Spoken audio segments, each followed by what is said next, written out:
ॐ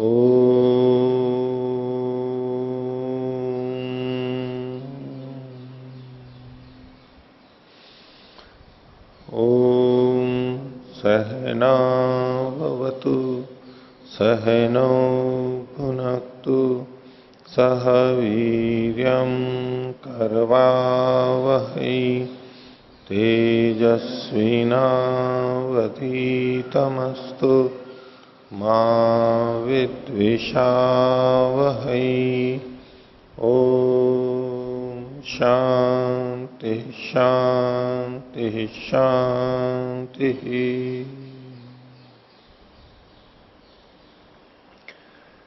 मीमांसा दर्शन की 143वीं कक्षा। मीमांसा दर्शन के तृतीय अध्याय का द्वितीय पाद हम देख रहे थे और उसके प्रथम अधिकरण की थोड़ी भूमिका देखी थी। लेकिन पिछली कक्षा में हमने वाक्य रचना की दृष्टि से कुछ चर्चा रखी थी की थी। सुखदा जी ने कुछ संस्कृत, अंग्रेजी और हिंदी के वाक्यों के अनुसार कि जो अमूर्त होता है वो सीधे क्रिया से नहीं जुड़ता, वो मूर्त के माध्यम से जुड़ता है, ऐसा इन सब भाषाओं में परिलक्षित होता है। तो कुछ तो शंका समाधान या प्राय हमारा हो ही गया था, लेकिन एक वाक्य को लेकर के जो हमारी चर्चा थी, अंग्रेजी के वाक्य को लेकर के, there was a red cow and a black cow. तो देयर वाज के ऊपर जो चर्चा थी कि यहां देयर वर आना चाहिए या वाज आना चाहिए। तो सत्यव्रत जी इस विषय में कुछ कहना चाहते हैं, बोलिए। ओम आचार्य जी, जब दो वस्तुएं एंड के द्वारा जोड़ी जाती हैं तो उनकी क्रिया प्लुरल हो जाती है। दो वस्तुएं मिलकर के, अंग्रेजी में एक वचन और बहुवचन ही होता है, द्विवचन नहीं होता। तो दो वस्तुएं जब एंड के द्वारा जोड़ी जाती हैं तो वो उनकी क्रिया वो प्लुरल हो जाती हैं, और उनकी क्रिया भी या सहायक क्रिया एक्जुलरी वर्ब भी होते हैं, वो भी प्लुरल में उपयोग किए जाते हैं। जैसे उदाहरण यहाँ पे दिया हुआ है, ये अंग्रेजों की ही लिखी हुई PC व्रेन और H मार्टिन की लिखी हुई पुस्तक है। इसमें एक उदाहरण है कि there are on the committee among others a great economist and a great lawyer. यहाँ दो भिन्न व्यक्ति हैं, जो कि एक लेयर है और एक इकोनॉमिस्ट है, अर्थशास्त्री हैं। इसलिए क्रिया प्लुरल एक्जुलरी वर्ब प्लुरल हो गई है, आर आया है। और ए चूंकि वो व्यक्ति एक ही हैं तो इसके उनके पहले ए भी आया है। उसका वाक्य, एक दूसरा वाक्य जो और आप है, इनका ये कहना है कि जब एंड दो चीजों को जोड़ रहा है, इसके ऊपर की भूमिका पढ़िए आप। जी, जो सिद्धांत है उसको पहले स्पष्टता से रखिए, फिर वाक्यों के उदाहरण में वो बात घट रही है नहीं घट रही है, वो आगे की बात आती है। बोलो। जी अच्छा जी। अतः हम देखते हैं कि जब दो या अधिक संबंधित संज्ञाएं एक ही व्यक्ति या वस्तु को संकेतित करें तो साधारण रूप से आर्टिकल केवल प्रथम संज्ञा से पहले ही आता है। किंतु जब दो या अधिक संबंधित संज्ञाएं भिन्न व्यक्ति या वस्तु को संकेतित करें तो आर्टिकल प्रत्येक संज्ञा के पहले आता है। तो ये कहना क्या चाह रहे हैं, ये बात समझ में आ गई?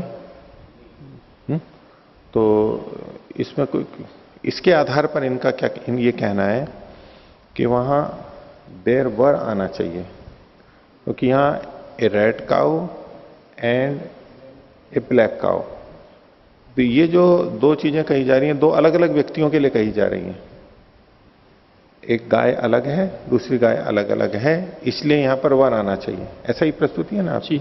और यदि ये एक ही से संबंधित होती कि एक व्यक्ति है, वो एक गाय है, वो लाल भी है और काली भी है, उससे संबंधित दो विशेषण अलग अलग आते और वहां एंड का प्रयोग होता, तो वहां पर एक वचनवाज आना चाहिए। तो इस विषय में कुछ और जो आप बोलना चाहते हैं तो बताइए। पहले तो इनकी बात समझ में आ गई जो ये कहना चाहते हैं, सुखदा जी। इन्होंने जो उदाहरण दिया है, जो पहले इन्होंने जो वो विवरण दिया था, नियम दिया, नियम में इन्होंने कहा कि जब भी एंड दो चीजों को कनेक्ट करेगा तो बहुवचन लेगा, ऐसा इन्होंने कहा। हमेशा नहीं।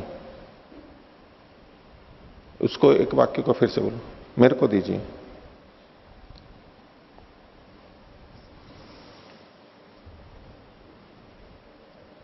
इसमें बहुवचन आचार्य नहीं है, इसमें केवल दो अर्थ की लेंगे उनका है, और आर बहुवचन प्रयोग किया गया है। चलो, जो आप प्रस्तुत कर रहे हैं उसको देख लेते हैं।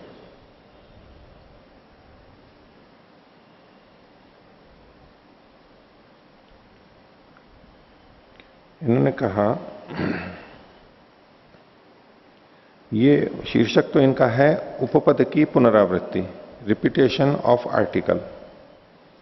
तो इसमें अंत में निष्कर्ष के रूप में क्या करें, अतः हम देखते हैं कि जब दो या अधिक संबंधित संज्ञाएं एक ही व्यक्ति या वस्तु को संकेतित करें तो साधारण रूप से आर्टिकल केवल प्रथम संज्ञा से पहले ही आता है, किंतु जब दो या अधिक संबंधित संज्ञाएं भिन्न व्यक्ति या वस्तु को संकेतित करें तो आर्टिकल प्रत्येक संज्ञा से पहले आता है। ये उनका वो बात हुई कि वाज जो है ना, there was a black cow and, यानी वहां फिर वाज दोबारा आना चाहिए। आप ये कहना चाह रहे थे ना उस समय, there was a red cow and where एक अलग बात हो गई। ये देखो, ये जो बात अभी जो मैंने बोली है मैं उससे संबंधित बोल रहा हूं। क्या कह रहे हैं, जब दो या अधिक संबंधित संज्ञाएं एक ही व्यक्ति या वस्तु को संकेतित करें तो साधारण रूप से आर्टिकल केवल प्रथम संज्ञा के पहले ही आता है, किंतु जब दो या अधिक संबंधित संज्ञाएं भिन्न व्यक्ति या वस्तु को संकेतित करें तो आर्टिकल प्रत्येक संज्ञा से पहले आता है। ये कभी बहुवचन वाली बात नहीं है, ये कल अभी इतना है। देखते हैं, देखो निम्नलिखित वाक्यों को भी ध्यानपूर्वक देखिए। Shri Surendranath was a great author and statesman। ये एक वाक्य हुआ, यानी एक ग्रेट ऑथर एंड स्टेट्समैन। तो ये जो ए आया है, ये दोनों के पहले बस एक ही बार आएगा, दो बार नहीं लगेगा, इसमें तो कोई विवाद है ही नहीं। अब ये दूसरा कह रहे हैं, there are on the committee among others a great economist and a great lawyer। तब ये जो ए आया है, ग्रेट इकोनॉमिस्ट और एक ग्रेट लॉयर, इन दोनों के साथ में ए आया है। तो इस नियम का हमारे विषय से संबंधित क्या कहना चाहते हैं आप? अच्छा जी, यहाँ पे जो एक्सिलरी वर्ब सहायक क्रिया है वो आर का प्रयोग हुआ है, इज का नहीं हुआ है। अच्छा, तो इसी तरह से वहां पे वाज का प्रयोग ना होकर के वेयर का प्रयोग होगा, ये कहना है। ठीक है, there were a red cow and a black cow, a black cow, ये कहना चाह रहे हैं इस उदाहरण से। दूसरा वाक्य फिर से पढ़ेंगे। There are on the committee among others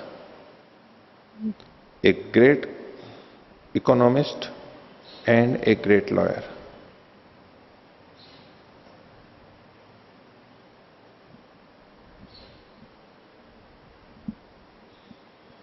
हाँ। जो आर और वर की पहले जो बात हमें समझ आई, ये इनका जो संशय चल रहा था वो वॉज और वर को लेके चल रहा था ना। हाँ। तो वो टेंसेज हो गए इंग्लिश में, ठीक है। और जो अब संशय उत्पन्न और हुआ है वो आर्टिकल्स को लेके हुआ है, ठीक है। और जो अंग्रेजी भाषा में हम जिस भाषा को पूरी तरह पढ़ते हैं क्लास में या उसमें यूनिवर्सिटी लेवल पे, वो ट्रेडिशनल इंग्लिश है इंग्लैंड वालों की। हम अमेरिकन इंग्लिश में नहीं पढ़ते हैं। अमेरिकन इंग्लिश के जो रूल्स हैं वो अलग हैं और ट्रेडिशनल इंग्लिश के रूल्स अलग हैं। उसमें पूरा सिद्धांतों को लेकर एक एक छोटी से छोटी बात अंग्रेजी की लेके एक ग्रामर बनाई गई है। उस ग्रामर के हिसाब से हम पढ़ना शुरू करते हैं। उस ग्रामर में जो वॉज और वर है इसका जो प्रैक्टिकल यूज़ है, जब हम आम भाषा में यूज़ करते हैं तो बिल्कुल अकॉर्डिंग टू बुकिश, जैसे आप संस्कृत को पढ़ें और उसको यूज़ करें भाषा में, तो कई बार कहीं सप्तमी लग गई, कहीं षष्ठी लग गई, तो वो आपको ही पता होता है जिसने दीर्घ काल तक उसको पढ़ा होता है। वैसे ही इस भाषा में है कि इज और वॉज, वहाँ पे डिटर्मिनर हमने यूज़ किया ए ब्लैक कैट या ए ब्लैक, तो हमने डिटर्मिन किया कि वो एक है, वो ए से हमने इंडिकेट किया उसको। और जैसे एप्पल है तो हम उसको एन से इंडिकेट करेंगे क्योंकि AEIOU वॉवल साउंड आ गई, तो हम उसको एन से यूज़ करेंगे। ये एक नियम है अंग्रेजी का। तो डिटर्मिनर की वजह से वहाँ वॉज इसलिए लगा क्योंकि देर थी, उसमें यूज़ किया। वर इसलिए नहीं लगेगा, मतलब वर इसलिए नहीं लगेगा क्योंकि उसमें संख्या नहीं परिभाषित होनी है। वर वहाँ लगता है जहाँ पे अनेक है, कोई पर्टिकुलर संख्या नहीं है। स्पेसिफिकली जब हम बात कर रहे हैं एक या दो की, तो हमें ए या there are 2 cows and 2 buffaloes, तो आर तब लगेगा। और यहाँ पे जो आर लगा है, there are among others, others में बहुत सारे आ गए, अदर्स में से बहुत सारे आ गए, उसमें से हमने एक चुनाव किया, इसलिए इज नहीं लगेगा। ये आर मतलब अमंग अदर्स के कारण से आ रहा हाँ है, जी, अमंग न कि अ ग्रेट इकोनॉमिस्ट और अ ग्रेट लॉयर, इसके कारण से नहीं आ रहा है आर। नहीं, आर अमंग अदर्स की वजह से आ रहा है, और अ ग्रेट क्योंकि हमने किया कि वो काफी महान थे, बहुत महान थे। हमने यहाँ ए शब्द को बहुत के लिए यूज किया, वो बहुत महान थे, he was a great. Article को जब हम लगाते हैं, द को हम तब लगाते हैं जैसे the prime minister, the Acharya ji, the Rashtra, the president. ठीक तो द हम तब लगाते हैं जब हम किसी की महानता या विशेषता या वो स्पेसिफिक एक ही है, तो वहां ठीक है। आर्टिकल लग जाता है। ठीक है। देखिए, ये एक बात आई, रुको सत्यव्रत जी, स्पष्ट कर रहा हूं मैं उसी बात को, कि यहाँ की भूमिका में भी इन्होंने ये एक एक को प्रतिपादित करना चाहते हैं, ये आर को लेकर के प्रतिपादित नहीं करना चाहते हैं। मुख्य प्रतिपाद्य विषय कि ए को a great author and statesman, अब ये तो यहाँ एक ही जगह है और यहाँ पर दो अलग अलग जगह ए आया है। यहाँ का विषय ये था और वो तो खैर ठीक है ही। अब यहाँ साथ में जो आर आया है, इनका कहना है कि ये अमंग अदर्स के कारण से आर आया है, न कि अ great economist and a great lawyer. इस पे बोलो। हाँ आचार्य जी, यहाँ पे अदर्स के कारण नहीं आया है, इसका हिंदी अर्थ यही होगा कि कमेटी में अन्य लोगों के बीच में एक लॉयर और एक अर्थशास्त्री हैं, ये कहना। तो एक लॉयर और एक अर्थशास्त्री के लिए आया है। और यदि इनका ये कहना है कि यदि दो व्यक्ति हों तो उनके लिए प्लूरल जो वर्ब है उसका इस्तेमाल नहीं होगा, तो उसी में पुस्तक में एक अन्य पृष्ठ पे अन्य उदाहरण है, तो आप कहें तो मैं दिखा दूं। दिखाओ। नहीं, इसका ये जो वाक्य है, इसका ये पक्का है क्या कि there are on the committee among others, ये देर आर है, ये एक ग्रेट इकोनॉमिस्ट एंड एक ग्रेट लॉयर, इनके लिए नहीं आ रहा है यार। ये जो अ ग्रेट लॉयर है, ये अमंग अदर्स का, इसको पोस्ट मॉडिफायर बोलते हैं। तो पहले कोई शब्द आया, उसी माइक को के पास में पहले जो कोई शब्द आता है, उसके बाद में उसी के विशेषण के, उसी को एक्सप्लेन करने के लिए जो बाद में शब्द आते हैं, उसको पोस्ट मॉडिफायर बोलते हैं। बाद में आके मॉडिफाई करते हैं। नहीं, लेकिन तो ये जो है ना, on the committee among others, ये उनका विशेषण बनेगा ना जी, ग्रेट अमंग इकोनॉमिस्ट। अदर्स। अब उसको लिस्ट आउट कर रहे हैं, अ ग्रेट लॉयर, और तो वो आर दूसरा उनको नहीं करेगा, आगे नहीं। वालों को, इकोनॉमिस्ट और इसको नहीं करेगा, लॉयर को। नियम है, दो या दो से अधिक एक वचन की संज्ञाएं या सर्वनाम एंड से जोड़े जाने पर बहुवचन की क्रिया के साथ प्रयुक्त होते हैं। तो इसमें कुछ तो जो आपने प्रयोग बताए थे वह है कि gold and silver are precious metals, ये तो उस तरह का वाक्य था कि भाई आर बाद में वर, वो तो बन सकता है। अब शुरू में आर वाला इन्होंने दो चिन्हित किए हैं, अब वैसे तो ये प्रश्नवाचक है जो आप आर पहले देख रहे हो, are your father and mother at home, your father and mother are at home, ये तो केवल प्रश्नवाचक के कारण आ गया है, इसलिए ये तो अलग तरह का नहीं है। और दूसरा, ही एंड आई वर प्लेइंग, इसमें भी वर बाद के अंदर आया है। तो शुरुआत वाला है, सत्यव्रत जी ध्यान दो, ये तो वहां भी इन्होंने कहा था a red cow and a black cow were there, इस तरह तो वर कुछ स्वीकार्य था, लेकिन देर वर जो शुरू में आता है उसमें इनको है कि वहां नहीं होना चाहिए। और आपके जो ये दोनों उदाहरण है ये प्रश्नवाचक हैं, और ये जो बहुवचन है ये बाद वाले में ही आ रहा है, शुरू में कहीं बहुवचन है वो ये उदाहरण नहीं है कोई। हाँ, इस पर एक और बात भी है, यहाँ दोनों नियमों में जो विशेष बात दिखाई गई, बार बार दो या अधिक संज्ञाओं को जोड़ने की चर्चा है, दो या अधिक वाक्यों को जोड़ने की चर्चा नहीं है। तो ये बहुत बड़ा अंतर है। यहाँ हमारे पास दो वाक्य हैं, हम एक लाल गाय और एक काली गाय थी ऐसा नहीं कह रहे हैं, हमारे पास वहाँ एक लाल गाय थी और एक काली गाय थी, ये दो वाक्य जोड़े जा रहे हैं। एंड यहाँ पर दो संज्ञाओं को नहीं जोड़ रहा है, दो सेंटेंसेस को जोड़ रहा है। ये नियम लगेगा ही नहीं वहाँ जो ये पढ़ रहे हैं अभी। अच्छा ठीक है, अगर यहाँ पर हम संज्ञाएं माने दो और एक ही वाक्य माने, जैसे कि यहाँ पर इन्होंने एक हुआ कि एक ग्रेट इकोनॉमिस्ट एंड एक ग्रेट लॉयर, तो एक इकोनॉमिस्ट और एक लॉयर को जैसे अलग अलग करके हम अगर दो संज्ञाओं को जोड़ रहे हैं काउ वाले में भी, तो वहाँ आर आ जाएगा, जैसे मैंने पहले सेंटेंस में कहा था, a red cow and a black cow were there, दोनों को जोड़ दिया, वर बन गया। नहीं बाद में तो ठीक है, देर वर लाएंगे तो नहीं बनना। यहाँ पहले वर लाने के लिए उनको ग्रुप लाना पड़ा अमंग अदर्स करके, अगर अमंग अदर्स भी नहीं करते तो सेंटेंस में भी हम कर सकते थे, there were a lawyer and a judiciary या जज या जो भी, वहाँ पर दो संज्ञाएं जोड़ रहे होते हैं। अगर हम उसकी हिंदी करेंगे तो वहाँ में यही कहना पड़ेगा कि वहाँ एक वकील और एक जज या एक वकील और एक अर्थशास्त्री थे।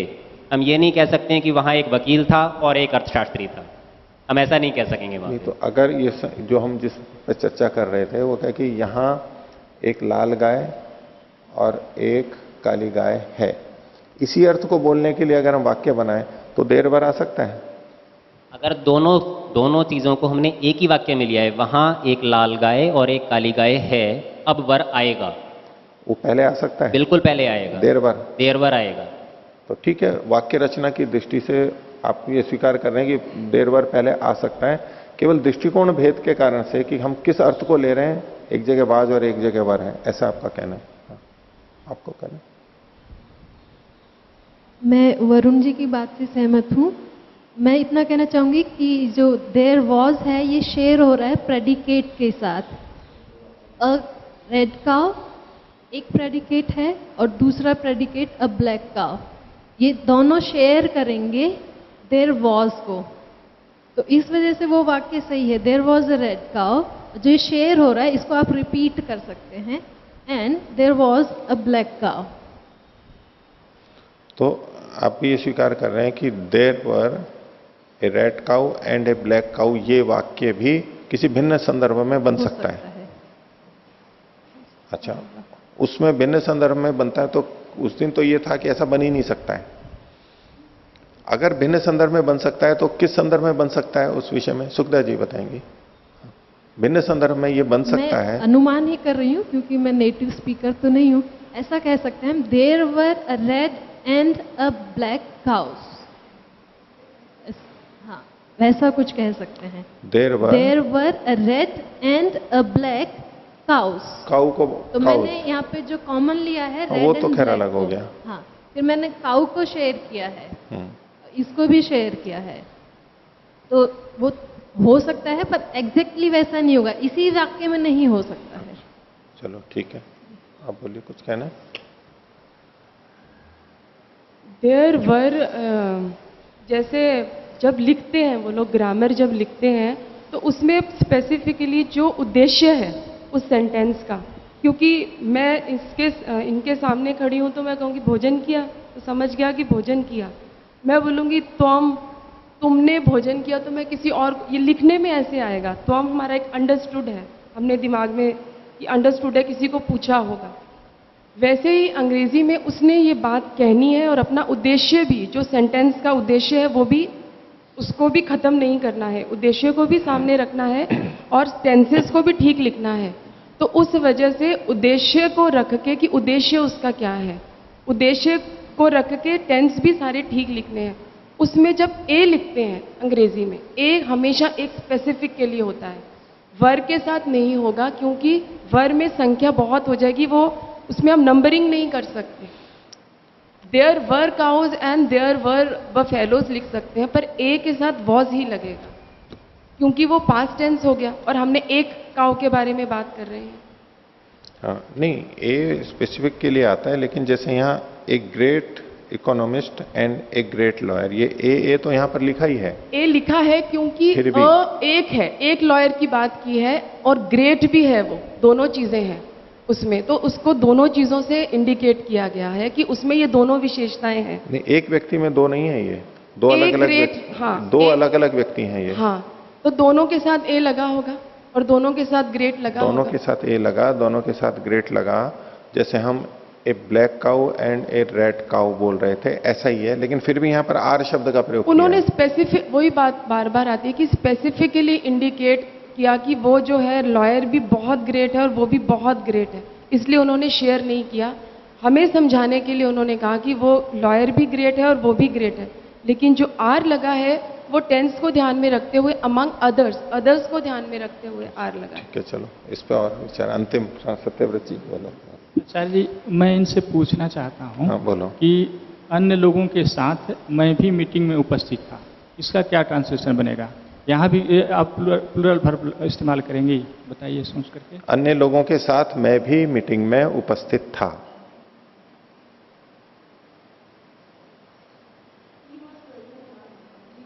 मैं, आई वॉज, अब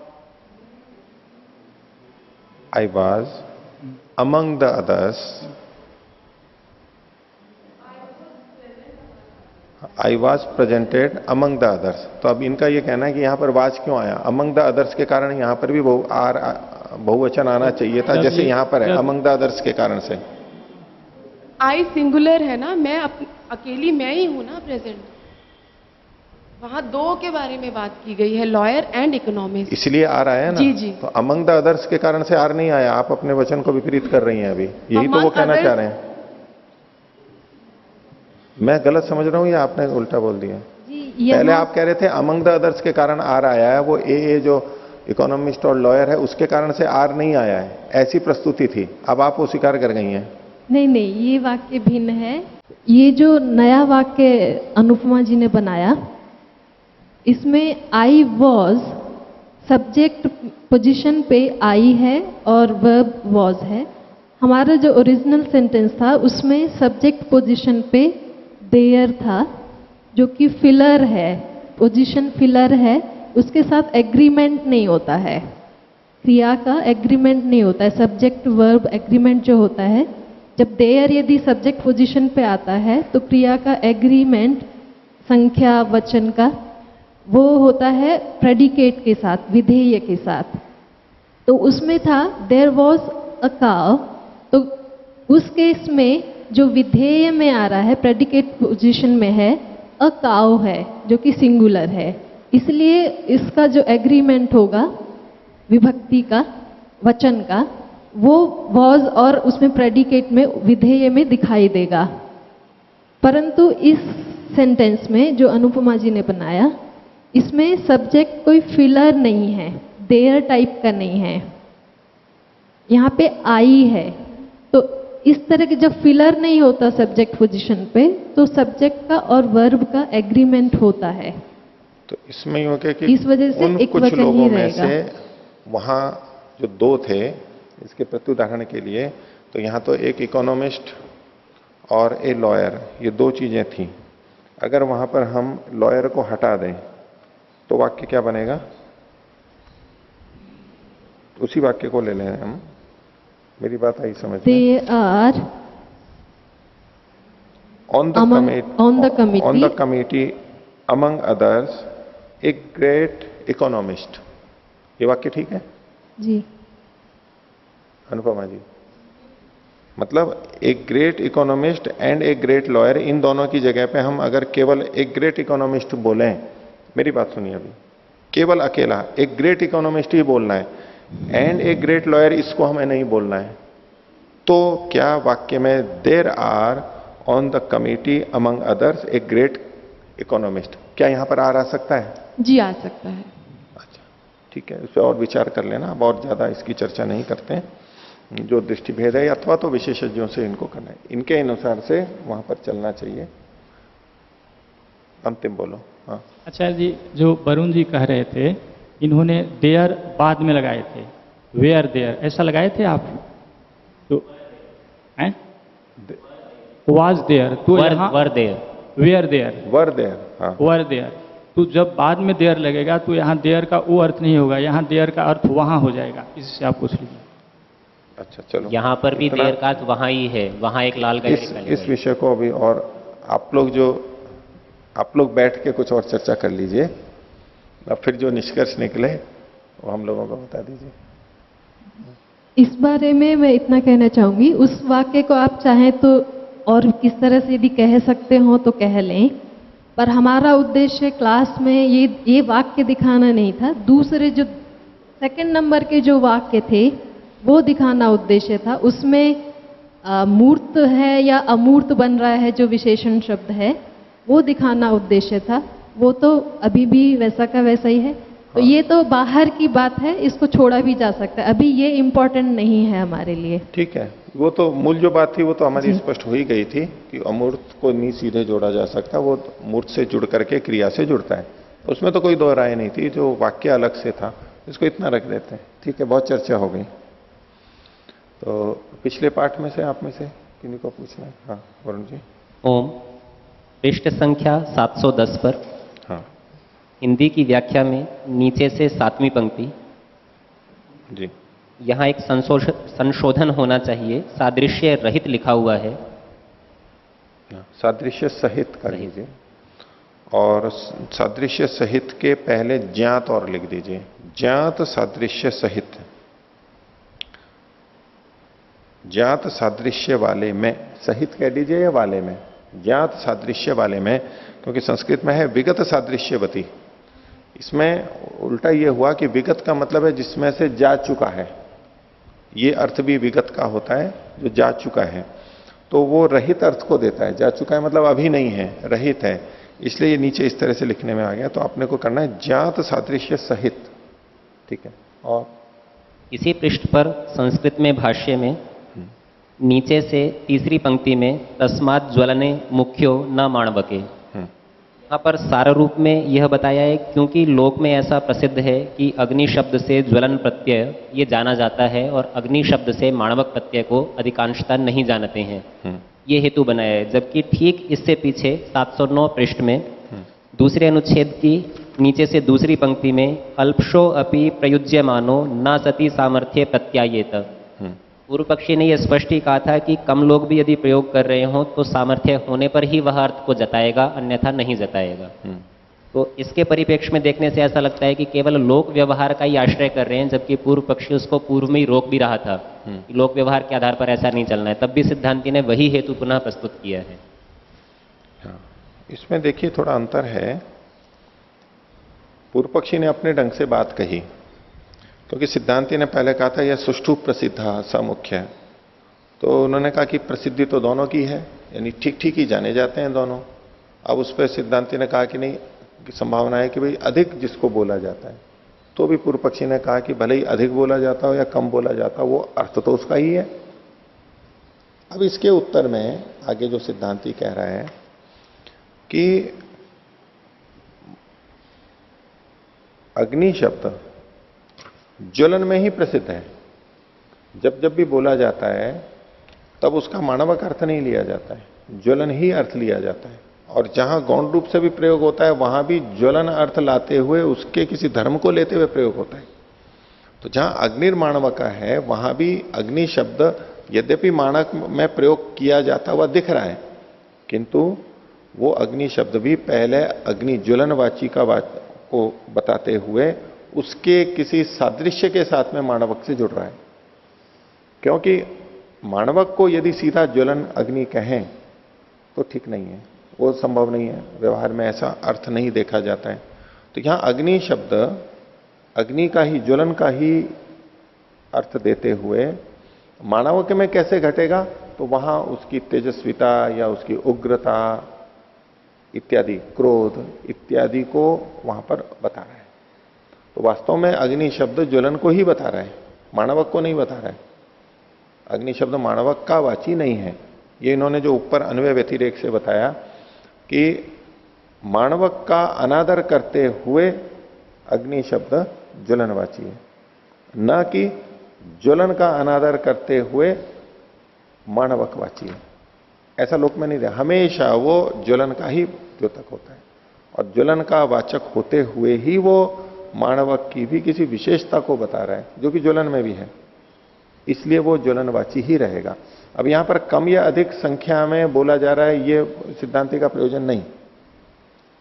कम में बोला जा रहा है, अधिक में बोला जा रहा है, मुख्य अर्थ कहां पर आ रहा है, वो ज्वलन में ही आ रहा है, ऐसा समाधान किया। और कोई वो पृष्ठ संख्या बोलो 7। स्वामी जी। हाँ, अस्मिन् विषये लोके इति कुत्र जायते न स्पष्टं। लोके इति लोक शास्त्रे भाषायां। शास्त्रे अपि तो भवितुमर्हति, लोकस्य चर्चा तो नास्ति एव। शास्त्रे अपि अग्निशब्दस्य ज्वलनार्थे प्रयोगो भवति। हाँ, शास्त्र में भी होता है, कोई बात नहीं है। यहां जो हमारा अग्नि शब्द है, यानी मुख्य शब्द, यहां तो खैर प्रसंग हमारा दूसरा था, अग्निर्माणवकः, ये जो प्रयोग होता है लोक भाषा में होता है और लोक भाषा को लेकर के जो शास्त्र बनाए गए हैं वहां पर भी होता है, इसलिए आप शास्त्र कह रहे हो। लेकिन जैसे जो मूल ग्रंथ हैं, वेद हो गया या ये ब्राह्मण ग्रंथ भी ले लेंगे, उनमें अग्निर्माणवकः ऐसे शब्दों का प्रयोग नहीं देखा जाता है, दूसरे शब्द होंगे। हाँ, अग्निशब्दस्य गौण प्रयोगो तो भवति, माणवकस्य कृते न भवेत्, परन्तु अन्य शब्द अन्य अर्थस्य कृते गौण रूपेण अग्निशब्दस्य प्रयोगो भवति। उदाहरण दे दीजिए। अग्निमेळे पुरोहित ईश्वरस्य कृते अग्निशब्दस्य प्रयोगो भवति। और तो आप कहना चाहते हैं कि अग्नि शब्द वहां पर ईश्वर में गौण रूप से प्रयोग किया गया है? ऐसा नहीं है, उल्टा है। देखो ये समझने की बात है। यहां देखो हम एक अलग स्तर पे बात कर रहे हैं और आप वेद के स्तर पे जाके बात करेंगे तो वो एक अलग बात है। इन्होंने, स्वामी जी ये कहना चाह रहे हैं कि अग्नि शब्द गौण अर्थ में भी प्रयोग किया जाता है और शास्त्र में किया जाता है। मैंने उसका उदाहरण पूछा तो उन्होंने कहा अग्निमेळे पुरोहितम, कि हम उस अग्नि की स्तुति करते हैं। अब यहां अग्नि शब्द ज्वलनवाची नहीं रहा, अब अग्नि शब्द परमात्मा को कह रहा है, अर्थात ये गौण प्रयोग है, ऐसा नहीं है। इसमें एक बहुत महत्वपूर्ण सिद्धांत है जो हमें ध्यान ही रखना चाहिए।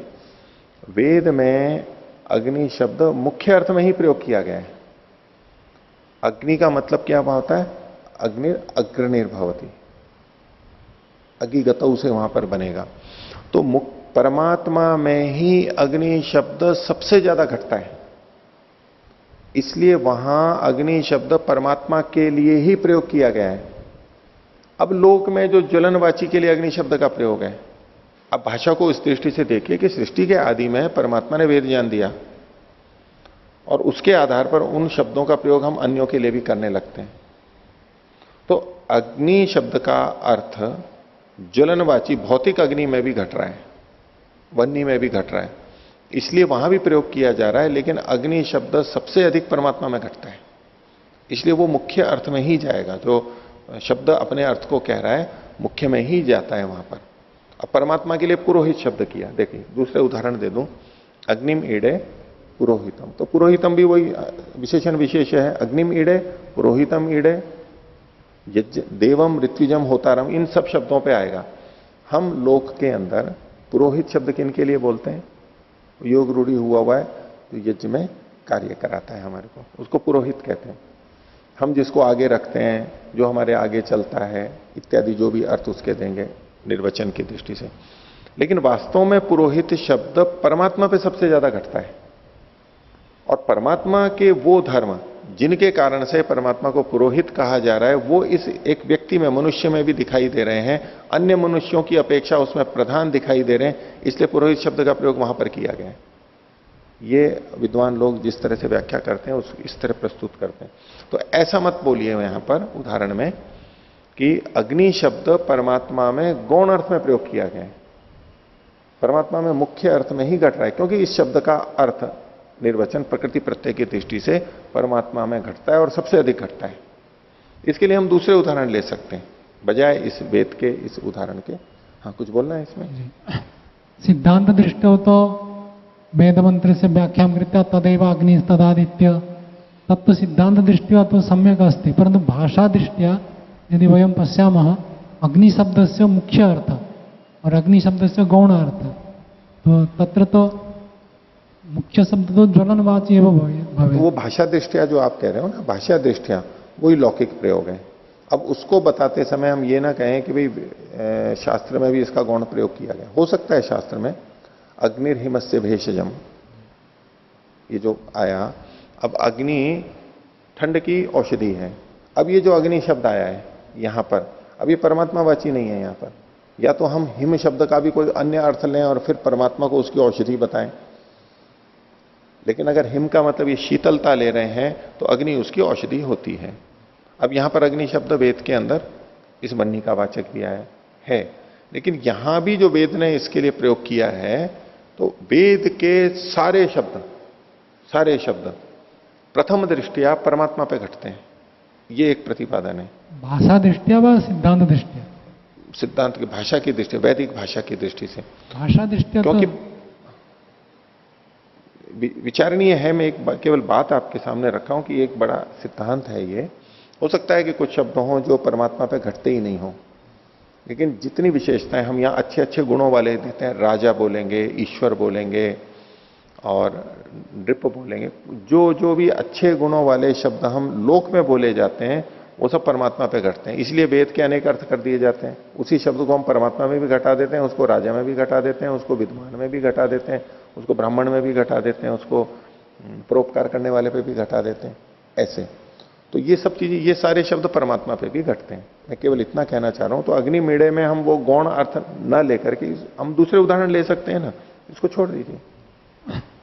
लेकिन इसमें लोक का मतलब देखो, लोक भाषा का मतलब जो बोली जाती है और बोले जाते हुए के अनुसार उस बोली में ही जो साहित्य बनाया जाता है, वो साहित्य भी शास्त्र के रूप में ले लेंगे, तब तो आप कह सकते हैं कि शास्त्र में भी है। लेकिन ये सारे लोक भाषा में आ गए। ये जो मूल संहिता और ब्राह्मण ग्रंथ, इसके अतिरिक्त जो भी हैं वो सबको आप लोक के अंदर ले सकते हैं। हाँ। सिद्धांत दृष्टिया तो अग्नि शब्द परमात्मना कृते भवति और परमात्मा सदृश अस्ति ज्वलनम, तदर्थम अत्र अग्नि शब्द प्रयोज्यते। हाँ। परंतु भाषा दृष्टिया यथा मे मति हाँ।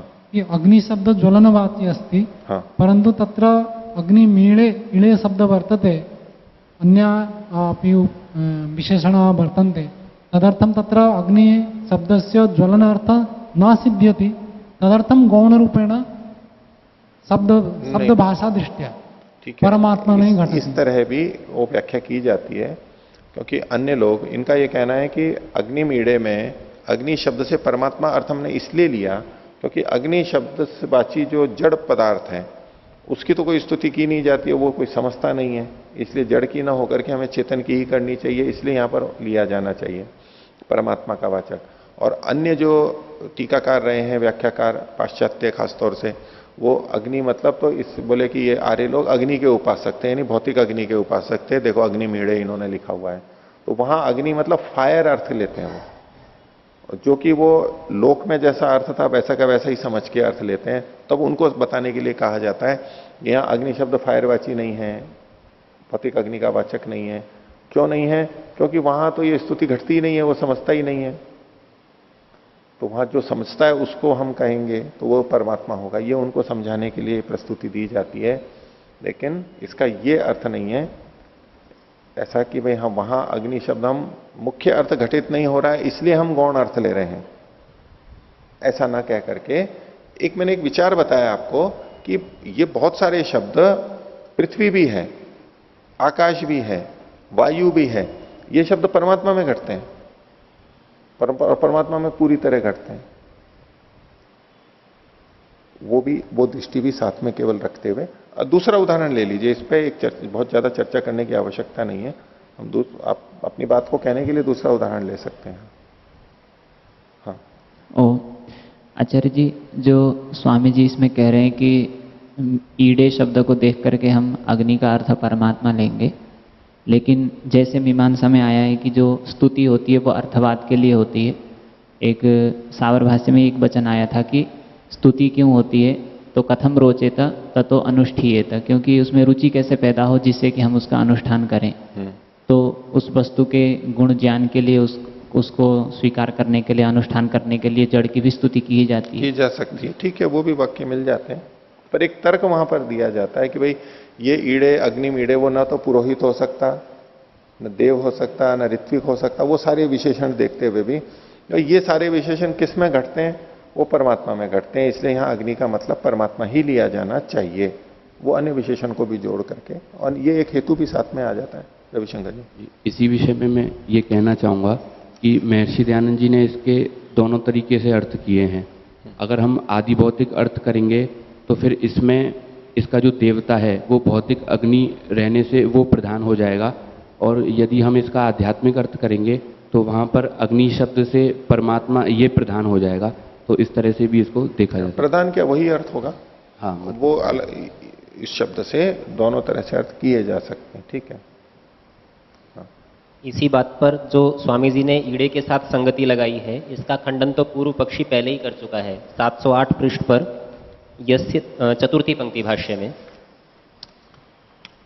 यस्य ही शब्दस्य रूपम कस्यचित अर्थस्य निमित्तम सो उपपदस्य अपि तदेव रूपम निरुपपदस्य अपि न च शक्यम निमित्ते सति नैमित्तिकेन न भवितुम। उपपद के कारण से उसका अर्थ बदल दें, मुख्य से गौण में ले जाएं, ऐसा तो ये यहाँ पर नहीं मान रहे हैं। नहीं, पूर्व पक्षी ने तो चूंकि अपनी बात को रख रहा है इसलिए बोल दिया, लेकिन इससे सिद्धांति की बात का खंडन नहीं हुआ। पर इसकी इस बात का समीपस्थ पद से अर्थ बदलता है, ये तो एक हम सामान्य वाक्य में भी देखते ही हैं।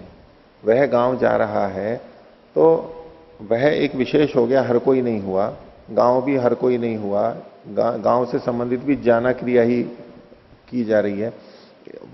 समीपस्थ पद के कारण से विशेषित तो होते ही हैं, ये इसमें कोई दो राय नहीं। और जब अग्निर्माणव का बोलेंगे तो यहां यद्यपि अग्नि शब्द का अपना अर्थ वही है और उसी अर्थ को लेकर के अग्नि शब्द यहां भी आएगा, लेकिन माणवक के पढ़े जाने से अब अग्नि फायर का वाचक नहीं होगा, उसके किसी गुण मात्र को कहने में होगा, तो अर्थ तो बदलता ही है। ये तो पूर्व पक्षी ने कहा है, खंडन कर दिया, मतलब ये सिद्ध बात नहीं हो गई है पूर्व पक्षी की। अंतर तो आएगा ही, विशेषण विशेष्य के रूप में जब भी हम बोलेंगे तो अलग अलग होगा। हम लाल शब्द का प्रयोग करें तो लाल गाय के लिए जब हम प्रयोग करते हैं और एक लाल खून के लिए हम प्रयोग करते हैं, या तो लाल सिंदूर के लिए हम प्रयोग करेंगे। अब ये लाल शब्द अलग अलग अर्थ देगा, क्योंकि सिंदूर जैसा लाल होता है, गाय वैसी लाल होती ही नहीं है जैसा उपलब्ध हो रहा है। अब वहां लाल गाय से जुड़ करके जैसा अर्थ दिया जा सकता है उसी का हमारे को बोध होता है। तो समीपस्थ पद का प्रभाव तो पड़ता ही है, उपपद का जो भी है साथ में आए। अकेला आएगा तो फिर अलग, अकेला लाल शब्द आए तो सभी अर्थों को देने वाला होता है, सभी तरह के लाल को बताने वाला होता है। पूर्व पक्षी की बात एकदम नितांत हमेशा सिद्धांत रूप में ही नहीं है। इसने एक बात कह दी है कि भी शब्द वहां था तो भी वही अर्थ था और यहां भी था वही अर्थ, ये कोई सिद्ध बात ऐसी नहीं है, उससे संबंधित ही अर्थ कोई अर्थ आएगा। तो ऐसे ही यहां पर जो प्रकाश या तो ऊर्जा या तो क्रोध तेजस्वी था वो अर्थ आएगा। हाँ ओ आचार्य जी, पृष्ठ संख्या 708 में भाष्य के नीचे से दूसरी पंक्ति, इसमें कह रहे हैं कि ये जो अग्निर्माणवक है, ये दोनों शब्द मिलकर के भी न च असौ समुदायार्थः शक्यते विज्ञातुम। समुदाय का अर्थ यहाँ पर जो तेजस्वी माणवक, ये जो अर्थ है समुदाय से आ रहा है, ऐसा भी नहीं कह सकते। क्यों? क्योंकि अन्वय व्यतिरेकाभ्याम ही विभागो अवगम्यते। अन्वय व्यतिरेक से इसमें विभाग का पता लगता है, तो ये अन्वय व्यतिरेक से विभाग का कैसे पता लगा, ये स्पष्ट नहीं हुआ। हाँ, देखो पूर्व पक्षी का ये कहना है कि ये हमेशा न च असौ समुदाय अर्थ शक्यते विज्ञातुम, ये जो निकल करके आ रहा है ये समुदाय का अर्थ नहीं है, समुदाय का अर्थ नहीं है। तो जब इसको समुदाय में हम पढ़ेंगे तब जो अर्थ आ रहा है और बिना समुदाय के जो हम पढ़ेंगे उससे दो तरह से देखा जा सकता है। अग्नि शब्द माणवक का भी वाची है और ज्वलन का भी वाची है, दोनों का वाचक है, दोनों का वाचक होगा।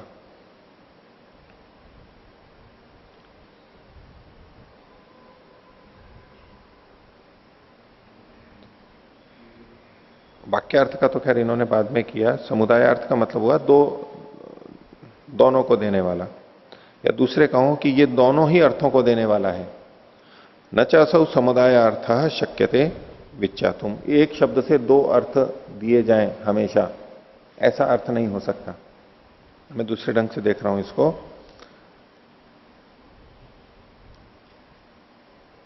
न च असौ समुदायार्थ शक्यते विज्ञातुम। अब ये जो समुदाय अर्थ जो है, इसमें देखिए नीचे युधिष्ठिर जी का,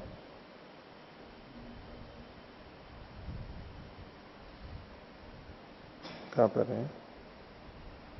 हाँ, और यह गौण, इन्होंने गौण किया है, और यह गौण अर्थ समुदाय, ये अर्थ समुदाय को भी अलग अलग कर लीजिए। यह गौण अर्थ समुदाय, समुदाय मतलब अग्नि और माणवक, अग्नि और माणवक उपपद का अर्थ है, यह नहीं जाना जा सकता।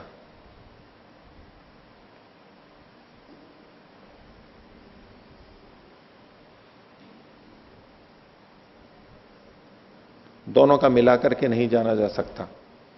जो गौण अर्थ है, यानी जो ज्वलन अर्थ है, वो अग्नि और माणवक का दोनों का मिला करके अर्थ है, ऐसा नहीं माना जा सकता। क्योंकि माणवक का अपना अलग अर्थ है और अग्नि का अपना अलग अर्थ है, दोनों मिलकर के आए हैं ऐसा नहीं है। इस पे वैसे मैंने प्रश्नवाचक लगा रखा है इतना। जी, ये कह रहे हैं विवरण में 7वीं पंक्ति है अगले पृष्ठ में, उससे भी बात स्पष्ट नहीं होती है। हाँ, मेरे को भी यहाँ से भी स्पष्ट नहीं हुई, क्योंकि विवरण में जिस तरीके से अन्वय व्यतिरेक दिखाया है, तो वो क्योंकि देखिए इसको देखिए, ये तो सुपपाद हो गया, फिर आगे है हाँ, न च असौ समुदायार्थ। यहां से देखिए पृष्ठ संख्या 709 विवरण की 5वीं पंक्ति अंत में, न च असौ समुदायार्थ, अग्नि के समान तेजस्वी अर्थ अग्नि और माणवक दो पदों के समुदाय का नहीं है। अग्नि के समान तेजस्वी बच्चा, बच्चा भी लेना चाहिए यहां पर। तो तेजस्वी का मतलब ठीक है, तेजस्वी बच्चा या व्यक्ति जुड़ी जाएगा यहां पर। अन्वय व्यतिरेकाभ्यामी विभागो अवगम्यते, अग्निर्माणवक में अग्नि शब्द के उच्चरित होने पर ही तेजस्वी अर्थ जाना जाता है, उसके उच्चारण न करने पर अर्थात केवल माणवक कहने पर तेजस्वी अर्थ नहीं जाना जाता। इसी प्रकार अग्निर्माणवका में माणवक शब्द के प्रयोग होने पर ही बालक अर्थ प्रतीत होता है, प्रयोग न होने पर नहीं होता है। इसे जाना जाता है अग्निर्माणवका तेजस्वी बालक है में तेजस्वी अर्थ अग्नि का है और बालक अर्थ माणवक का, यह समुदाय का अर्थ नहीं हो सकता। तो इन्होंने तो इसी ढंग से बताया, तेजस्वी बालक ये समुदाय का अर्थ आ रहा है। तो उतनी स्पष्टता नहीं है, इसके ऊपर थोड़ा और विचार करने की आवश्यकता है, एकदम बुद्धिगम्य हो जाए। ये जो कह रहे हैं वो तो ठीक है, समझ में आ रहा है कि दो अलग अलग करके देख लिया। अन्वय व्यतिरेक का मतलब हो गया यहां पर एक बार उसका प्रयोग करना है और एक बार उसका प्रयोग करके ये जो देख रहे हैं। और इसको यदि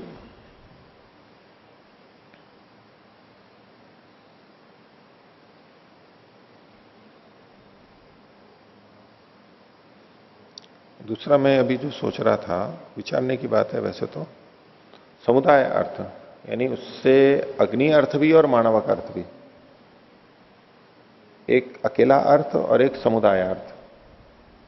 अभी जो हम अर्थ देख रहे थे कि शब्द जो समुदाय है उसका अर्थ माना जाए इसको, जो अर्थ निकल करके आ रहा है वो अग्नि और मानवक इन दो शब्दों के समुदाय से निकल करके आ रहा है।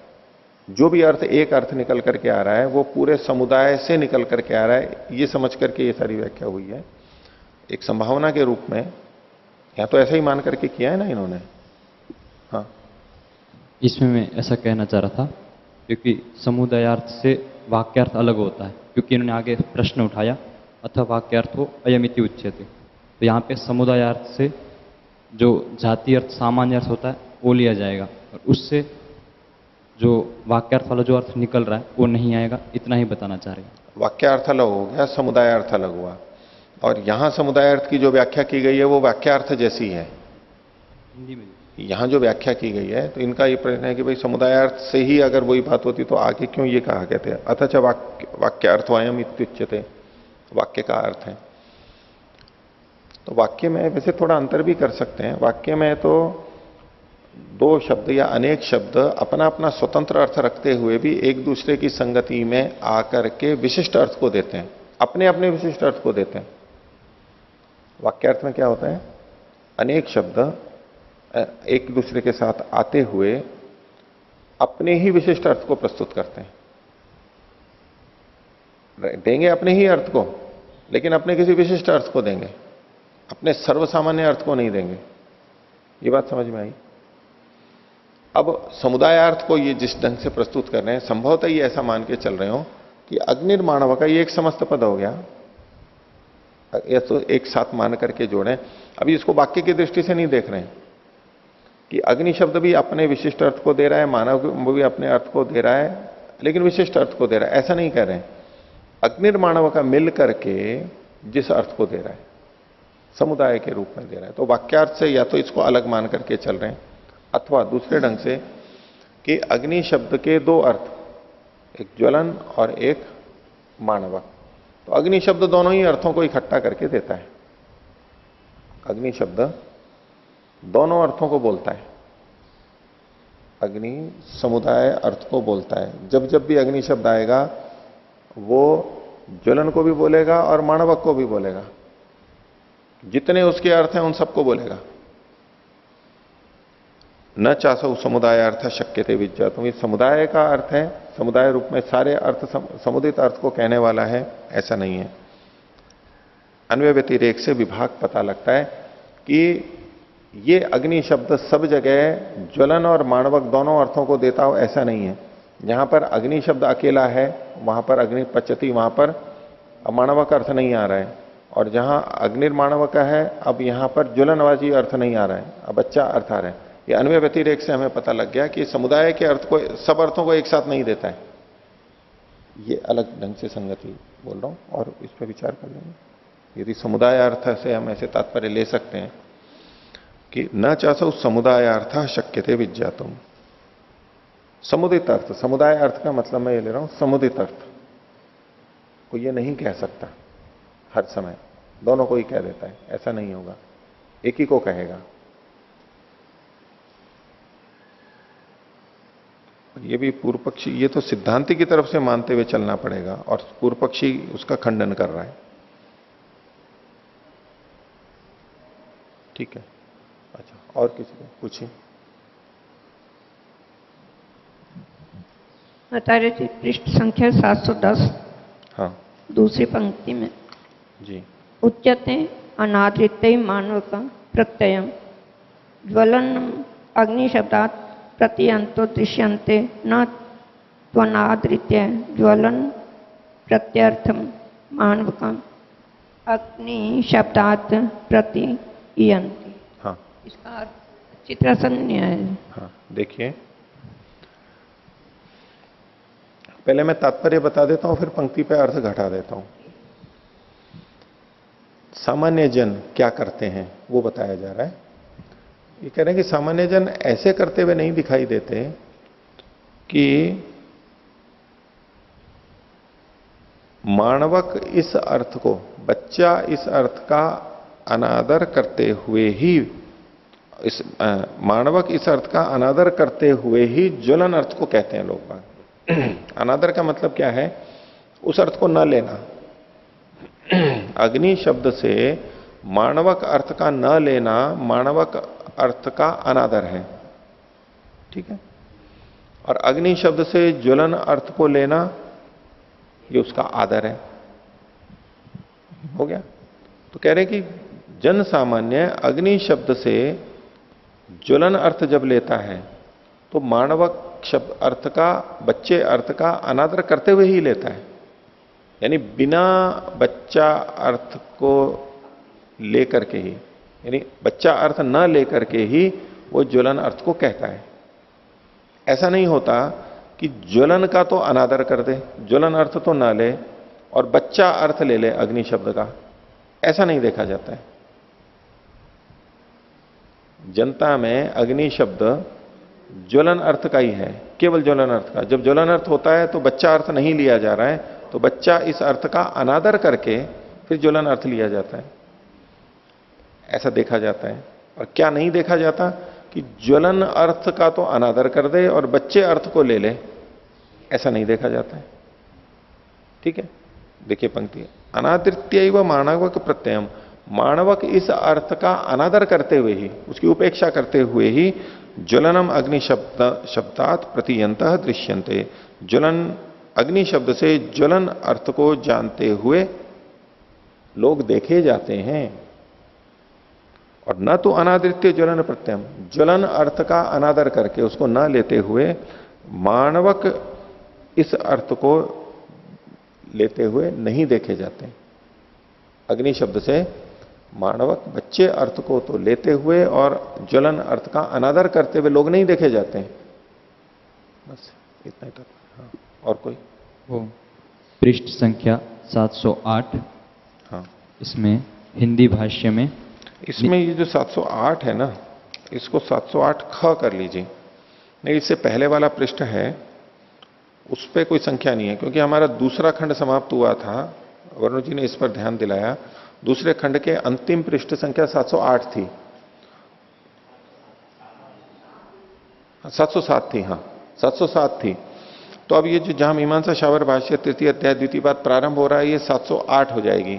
और इससे अगला पृष्ठ है वो 709 होना चाहिए था, लेकिन अगला पृष्ठ भी 708 है, यानी इस प्रारंभ वाले पृष्ठ की संख्या नहीं दी गई है, तो इसको भी 708 दे लीजिए। 708 क, 708 ख। हाँ, बोलिए। तो 708 ख। हाँ, इसमें हिंदी भाषा में नीचे से तीसरी पंक्ति। हाँ, और यह गौण अर्थ समुदाय का अर्थ है। तो यहाँ जो अर्थ समुदाय है, यहाँ संस्कृत में समुदाय है, यहाँ समुदाय होना चाहिए। यहां अर्थ समुदाय शब्द है ना, ये इसको अलग अलग कर लीजिए। अर्थ का समुदाय, न चासौ समुदाय अर्थ। समुदाय अर्थ का मतलब होता है समुदाय का अर्थ। उस दृष्टि से यहां जो ये कहना चाहते हैं वो ये है कि और यह है गौण अर्थ। गौण अर्थ, अर्थ मतलब समुदाय, गौण अर्थ समुदाय। समुदाय को अब आगे खोल रहे हैं। अग्नि और मानवक उपपद का अर्थ है, यह नहीं कहा जा सकता। ये जो गौण अर्थ है, यानी तेजस्विता या मानवक अर्थ है, ये दोनों का मिला हुआ रूप है, ऐसा नहीं कहा जा सकता। इनका तात्पर्य है। ठीक है। और पृष्ठ संख्या 708 क। हाँ, इसमें भाष्य की ऊपर से तीसरी पंक्ति, हाँ, अंतिम से, यस्तु खलु प्रतीतात अर्थात केनचित संबंधेन गम्यते स पश्चात भावात जघनम। तो यहाँ जो पहला वाक्य है, यस्तु खलु प्रतीतात अर्थात, तो कौन सा अर्थ यहाँ ले रहे? हाँ, जो प्रतीत अर्थ मतलब जो मुख्य अर्थ है, शब्द से जो मुख्य अर्थ आता है वही प्रतीत अर्थ होता है। शब्द के बोलते ही जो प्रथम अर्थ आता है वो प्रतीतार्थ हुआ। तो यस्तु खलु प्रतीताद अर्थात, यानी मुख्य अर्थ से फिर केनचित संबंधे न गम्यते, कुछ संबंध जोड़ करके नया अर्थ पता लगता है। तो प्रतीत अर्थ का मतलब मुख्य अर्थ है। यहां पर है प्रथम अर्थ। हाँ, प्रतीत अर्थ मतलब शब्द से आने वाला प्रथम अर्थ। प्रथम अर्थ और फिर उससे संबंधित जोड़ करके होगा। प्रतीत का मतलब है प्रथम। केनचित संबंधेन गम्यते, एक नया अर्थ यहाँ अध्यार करेंगे सर। अर्थ नहीं, उस अर्थ से किसी अन्य संबंध से फिर जाना जाता है। जैसे कि अग्निर्माणव का उदाहरण भी ले लें, तो अग्नि शब्द पहले तो अग्नि ज्वलन को ही अर्थ देगा। अब उस ज्वलन के अर्थ को लेते हुए उसकी तेजस्विता या उग्रता इतने के कारण से वो चूंकि मानवक में भी देखी जा रही है, इसलिए मानवक के लिए अग्नि शब्द का प्रयोग यहां पर माना जाएगा। तो अग्नि शब्द पहले तो ज्वलन को ही, अग्निवाची भौतिक फायर को ही कहेगा। अब किसी संबंध से, वो संबंध क्या जुड़ गया? अब बच्चे की हम जो भी बताना चाहते हैं, तेजस्विता बताना चाहते हैं या उग्रता बताना चाहते हैं, उस संबंध के कारण वहां पर वो मानवक के अर्थ को भी देने लग जाता है। हो गया? पूछिए। ओम, जो यहाँ बात चल रही है शब्दों का समूह, शब्दों का समूह, उसको सामुदायिक अर्थात वाक्य, उसको इस सामुदायिक पे और विचार करेंगे बाद में। हाँ, मैंने जो कहा था वो शब्दों के समूह के रूप में कहा था।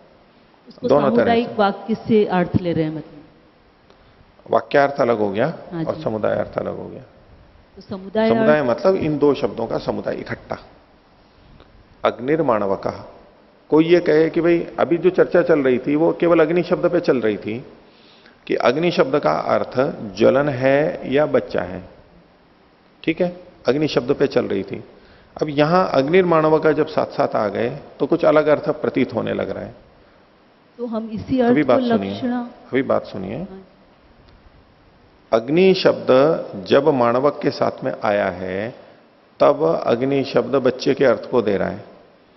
तो पहला पक्ष तो यह है कि अग्नि शब्द ही बच्चे के अर्थ को कह रहा है, केवल अग्नि शब्द माणवक के साथ में आने पर अग्नि शब्द केवल बच्चे के अर्थ को दे रहा है। दूसरा जो यहां समुदाय अर्थ का तात्पर्य आएगा वो क्या आएगा कि अग्नि और माणवक ये दोनों शब्द मिलकर के माणवक अर्थ को दे रहे हैं, ज्वलनवाची को नहीं दे रहे। हाँ, अब बोलिए। इसी कोई लक्षणा से जो अर्थ हम निकालते हैं तो उस लक्षणा से अर्थ निकल रहा है, ऐसा नहीं कहा जा सकता है? निकलता है ना, लक्षणा से ही निकलता है। ये जो प्रक्रिया है सीधे सीधे यहां पर लक्षणा का चर्चा नहीं की जा रही है, प्रसंगवशात ये बात आई है। मुख्य अर्थ और गौण अर्थ, मुख्य अर्थ तो अभिधा से होता है और गौण अर्थ वो लक्षणा से ही कहलाता है। तो इसको हम कह सकते हैं लक्षणा से अर्थ है, लेकिन ये लक्षणा से अर्थ बनता है या नहीं बनता है, बनना चाहिए या नहीं बनना चाहिए, और जो लक्षणा से अर्थ आ रहा है वो उस शब्द का अर्थ है या नहीं है, ये विवेचना यहां पर चल रही है। जो गौण अर्थ है वो लाक्षणिक अर्थ ही कहलाता है, उसी के लिए यहां पर कहा गया। वो तो उत्तर बना बनाया है। हमें जब हम कहते हैं भाई अग्निर्माणवक का या अग्नि शब्द अभिधा में तो घट नहीं रहा है तो लक्षणा में माणवक का वाचक होगा, ये हमने समझ रखा है। लेकिन इसके पीछे क्या बात है, क्यों ऐसा समझा गया? तो इसका क्या हम ये अर्थ लेंगे कि अग्नि शब्द का अर्थ माणवक भी होता है? ये प्रश्न खड़ा हो सकता है ना। उन सबकी स्पष्टता के लिए ही तो ये सारी चर्चा चल रही है। ठीक है, रविशंकर जी। पृष्ठ संख्या 710 ऊपर से चौथी पंक्ति के मध्य से जो सिद्धांति का वचन है, यहां से लेकर के नीचे से जो तीसरी पंक्ति है प्रतीयते, चौथी पंक्ति, यहां तक जी स्पष्ट नहीं हुआ जी।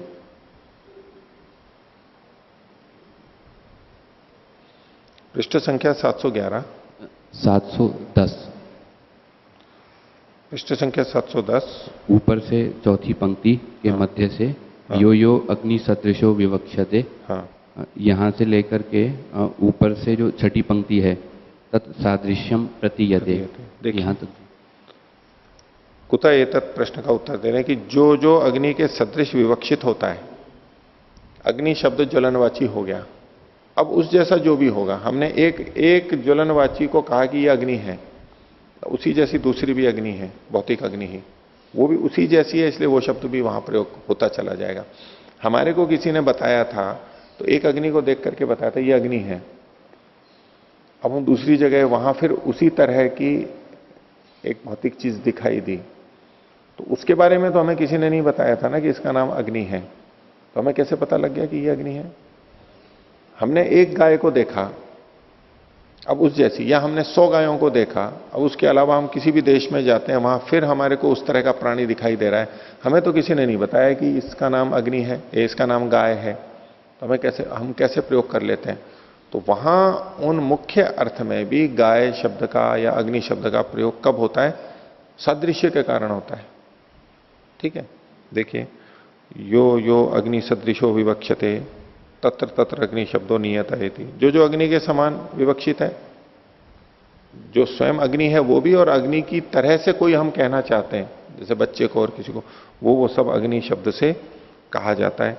अतएव विगत सादृश्यवती तो दृश्यते, जिसमें अग्नि के साथ सादृश्य देखा जाता है वहां अग्नि शब्द का प्रयोग देखा जाएगा। जहां जहां भी अग्नि जैसा कुछ सादृश्य होगा, या तो पूरी की पूरी अग्नि जैसी की होगी वहां भी होगा, और अग्नि के समान प्रकाश होगा, अग्नि के समान ताप होगा, तेजस्विता होगी, कुछ भी सादृश्य होगा वहां वहां अग्नि शब्द का प्रयोग हो जाएगा। अतो अग्नि सादृश्यम अस्य प्रवृत्तौ निमित्तम। इससे एक निष्कर्ष निकाला कि अग्नि शब्द कहां घटेगा, अग्नि शब्द की प्रवृत्ति का निमित्त क्या है।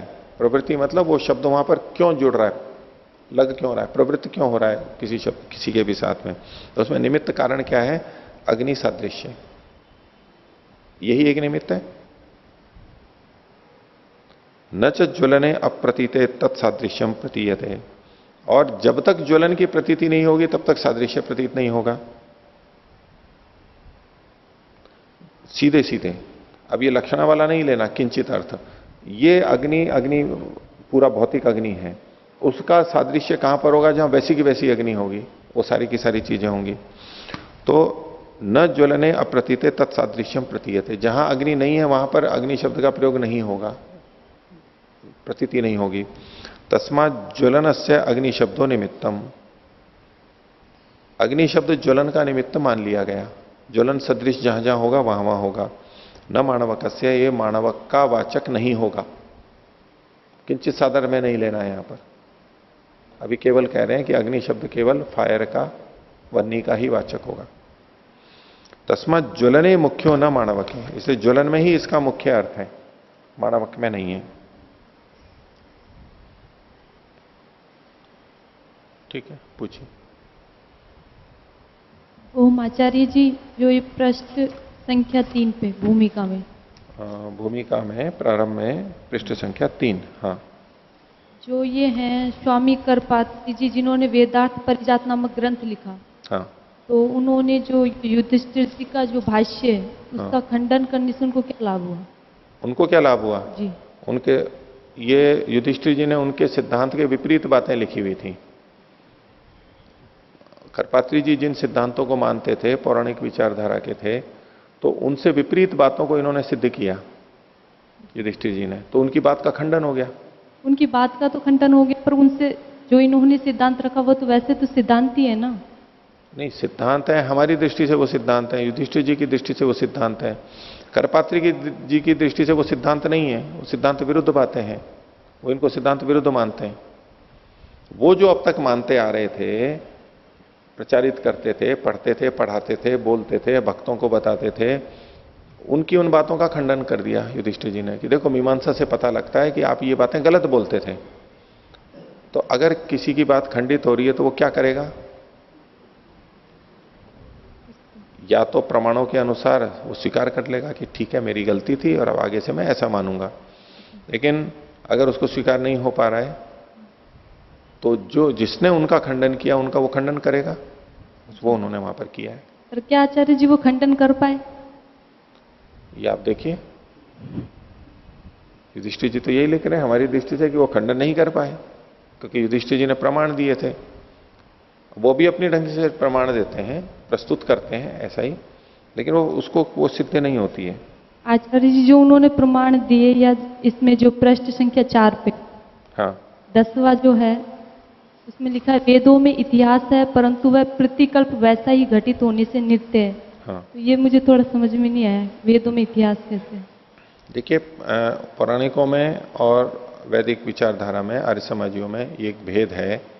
वो लोग या अन्य भी भाष्यकार जो आधुनिक ढंग से वेद को व्याख्या करते हैं, वो उसमें इतिहास देख लेते हैं, इस तरह के शब्द देख करके, जैसे इमम में गंगे यमुने सरस्वती, यमुने सरस्वती, गंगा यमुना सरस्वती नाम आया तो बोले गंगा यमुना सरस्वती देखो यहां बहती है, इसका मतलब है कि जिन लोगों ने इस मंत्र को बनाया इन क्षेत्रों के रहने वाले थे। ऐसा जो आधुनिक पाश्चात्य लोग भी देखते हैं। अब ऐसा कहते हुए उन्होंने वहां पर इतिहास देखा। क्या इतिहास देखा कि गंगा यमुना सरस्वती नाम की नदियां हैं या थी, सरस्वती अभी नहीं मिलती है तो थी ले लीजिए, जो है वो, तो ये एक इस धरती के ऊपर ये नदियां हमारे को दिखाई दे रही हैं और इससे संबद्ध किसी व्यक्ति ने इन मंत्रों को बनाया। वो कह रहा है कि मेरे पास देखो गंगा है, जमुना है, मेरे देश की धरती सोना उगले, तो वहां पर कहते हैं कि हिमालय है, या दूसरे गीत में होगा कि गंगा और यमुना जिस यहां पर बहती है, जिस देश में गंगा बहती है, हम उस देश के वासी हैं। तो गंगा से जोड़ते हुए कोई व्यक्ति अपनी बात को कह रहा है, तो ये कोई ऐतिहासिक मनुष्य होगा, जिसका जन्म हुआ, मृत्यु हुई, ठीक है। तो अगर ऐसा है तो उसने जिस मंत्र को बनाया, मंत्र का रचयिता उसको माना जा रहा है, उस व्यक्ति को, तो वेद नित्य हुए या अनित्य हुए? अनित्य। अनित्य हो गए। पर आचार्य जी फिर अभी बात को सुनिए पूरा। इस आधार पर, ये भूमिका मैं आपको बता रहा हूं वहां तक पहुंचने के लिए, नहीं तो वो केवल बोल दूंगा तो फिर आपको समझ में नहीं आएगा वो। तो इस आधार पर आर्य समाज इस बात को प्रस्तुत करता है कि वेदों में इतिहास नहीं है, ठीक है, ऐसा इतिहास नहीं है। जब ये कहते हैं तो क्या वेदों में इतिहास ही नहीं है फिर? तो बोले नहीं है, लेकिन वेदों में नित्य इतिहास है, अनित्य इतिहास नहीं है। ये जो गंगा यमुना या किसी महापुरुष का नाम आ गया, किसी राजा का नाम आ गया, ये जो है अंबे, अंबिके, अंबाले, ये नाम आ गए वेद के अंदर, तो बोले ये तो वो 3 कन्याएं थी जिनको भीष्म लेकर के आए थे, ठीक है। तो बोले ये तो महाभारत से संबंधित हो गया, तो वेद उसके बाद के हुए, वो नाम आ गए। ऐसे जिसने कह दिया ये इतिहास जुड़ना हुआ अनित्य इतिहास, इससे वेद की अनित्यता आने लग जाती है, जो कि दोष है। इसको अपौरुष और नित्य मानते हैं।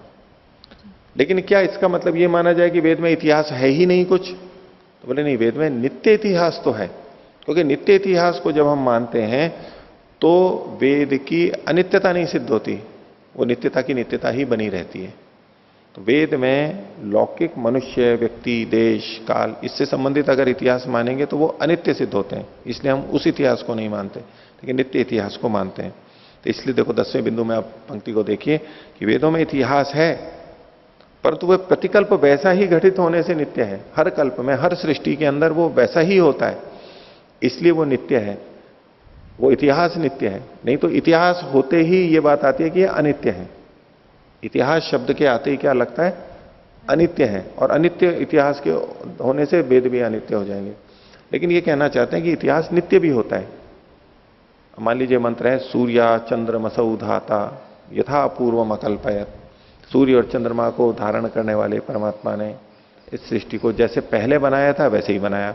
अब इस सृष्टि के बारे में कहा तो जा रहा है, हम क्या कि ये सृष्टि अनित्य है, लेकिन ये तो चूंकि हर बार होता है, पहले भी होता रहा है, आगे भी होता रहेगा, अनादिकाल से हो रहा है, अनंत काल तक होता रहेगा, वो सूर्य चंद्रमा का धारण करने वाला रहेगा ही।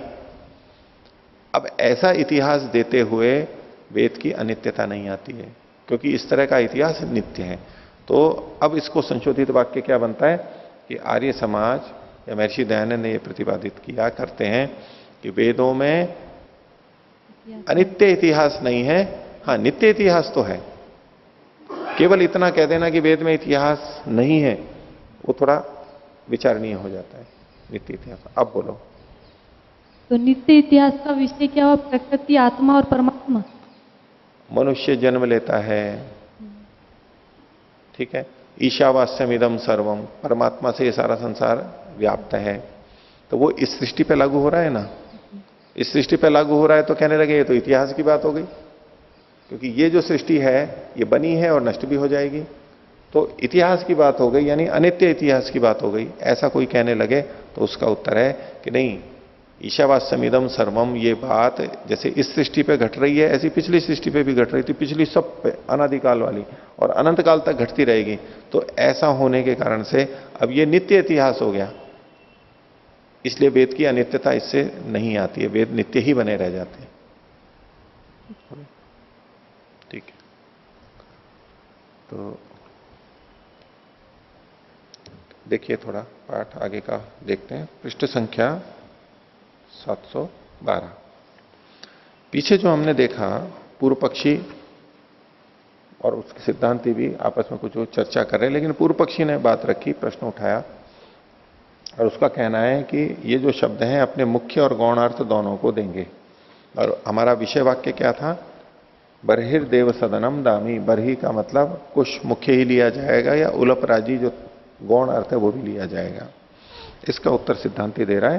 प्रथम सूत्र है इस बात का, अर्थाभिधान सामर्थ्यात मंत्रेषु शेष भाव स्यात्। अल्प विराम लीजिए। तस्मात् उत्पत्ति संबंधो अर्थेन नित्य संयोगात्। अर्थाभिधान सामर्थ्यात, अर्थ को कहने की सामर्थ्य के कारण से। ये सामर्थ्य क्या है?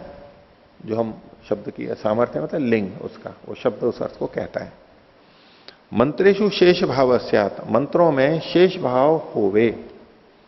शेष और शेषी, शेष शब्द होता है अप्रधान को बताने वाला, तो मंत्रों का शेष भाव होगा, क्योंकि मंत्र के माध्यम से यजन में कुछ सहयोग किया जा रहा है, कुछ चीज को स्मरण करवाया जा रहा है, यानी मंत्र साधन के रूप में है वहां पर, और साध्य कोई और है, इसलिए मंत्र में शेष भाव होगा, वो साधन के रूप में यहां पर काम में लिया जा रहा है। तस्मात उत्पत्ति संबंधो अर्थेन नित्य संयोगात, इसमें अन्वय करते हैं थोड़ा। तस्मात इस कारण से, अर्थेन अर्थ के साथ, या अर्थ के साथ का मतलब है मुख्य अर्थ के साथ, इसलिए मुख्य अर्थ के साथ नित्य संयोगात, नित्य संयोग होने से, सदा उसके साथ रहने से। नित्य संयोग का मतलब है स्वाभाविक संयोग, वो जो शब्द है, जब तक शब्द है उस शब्द का वो अर्थ जुड़ा हुआ ही है, इसलिए मुख्य अर्थ के साथ शब्द का नित्य संयोग होने से उत्पत्ति संबंध हो। उत्पत्ति का मतलब है प्रवृत्ति निमित्त वाला ये संबंध है। उत्पत्ति निमित्त मतलब प्रवृत्ति निमित्त, प्रवृत्ति, उसी अर्थ को उत्पत्ति निमित्त वाला अर्थ यहां पर हम समझेंगे। स्वाभाविक, अकृत्रिम,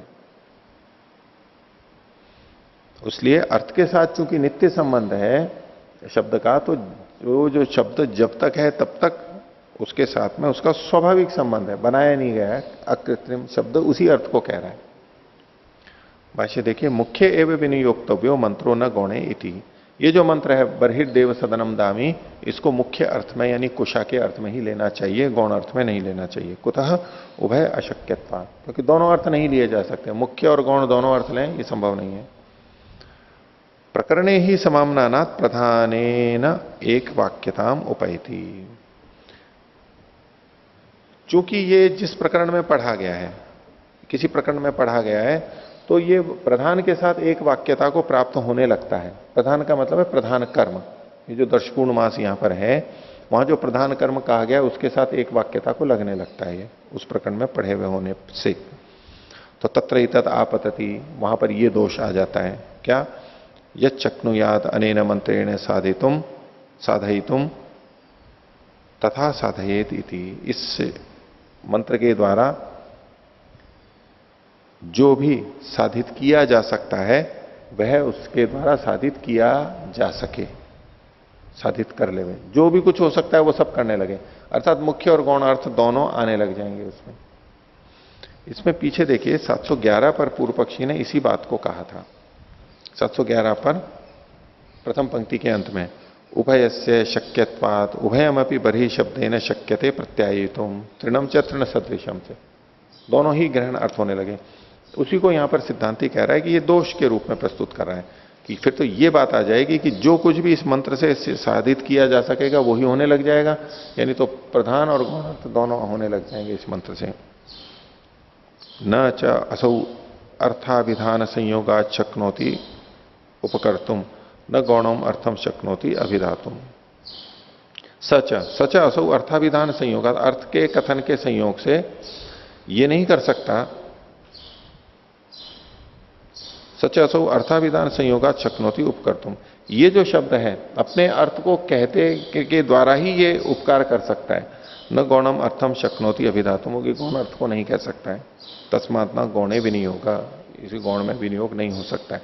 शब्द तो मुख्य अर्थ को ही कहेगा, गौण अर्थ को शब्द नहीं कहता है। गौण अर्थ हम लेते हैं फिर हम शब्द से कह देते हैं, वो परंपरा से आता है, सीधे सीधे गौण अर्थ नहीं आता है। अब पूर्व पक्षी कह रहा है ननु मुख्य प्रत्ययात् शक्यते गौण प्रत्यायितुम, बोले मुख्य अर्थ के ज्ञान से फिर गौण अर्थ भी जनाया जा सकता है। शब्द तो मुख्य अर्थ को ही कहेगा लेकिन उस मुख्य अर्थ से फिर गौण अर्थ को कहा जा सकता है। तो सिद्धांत कह रहे सत्यम एतत्, हाँ ये बात तो ठीक है, लेकिन फिर भी मुख्य प्रत्ययनेन एव अस्य प्रयोजनवत्ता निर्वृत्ता, निर्वृत्ता के बाद पूर्ण विराम यह हटा दीजिए, निर्वृत्ता इति न गौणम प्रति विनियोगे किंचित प्रमाणम अस्ति।